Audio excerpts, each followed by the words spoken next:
২৪শে জুলাই অগস্ট আন্দোলনে আশুলিয়ায় ৭ জনকে হত্যা ও মরদেহ পুড়িয়ে দেওয়ায় মানবতাবিরোধী অপরাধের মামলায় সাবেক সংসদ সদস্য মোহাম্মদ সাইফুল ইসলাম সহ ৬ জনকে মৃত্যুদণ্ড দিয়েছেন আন্তর্জাতিক অপরাধ ট্রাইব্যুনাল। একই রায় আরও ৮ আসামিকে ভিন্ন মেয়াদে কারাদণ্ড দেওয়া হয়েছে। বিচারপতি নজরুল ইসলাম চৌধুরীর নেতৃত্বের ট্রাইব্যুনাল ২ এ রায় ঘোষণা করেন। এটি ট্রাইব্যুনাল ২ থেকে ঘোষিত প্রথম রায়। আজ বেলা ১২টা ২৫ মিনিটে গ্রেপ্তার হওয়া ৮ আসামির উপস্থিতিতে সংক্ষিপ্ত রায় পাঠ করা হয়। মামলার বিবরণ অনুযায়ী আশুলিয়ায় পুলিশের গুলিতে ৭ জন নিহত হন এবং পরে তাদের মরদেহ পুড়িয়ে দেওয়া হয়।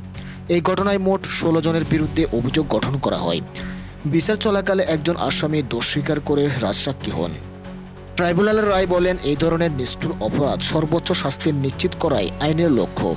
রায়ের মাধ্যমে শহীদ পরিবার ও বিচার প্রার্থীদের দীর্ঘদিনের প্রত্যাশা পূরণ হয়েছে বলে জানিয়েছেন প্রসিকিউশন।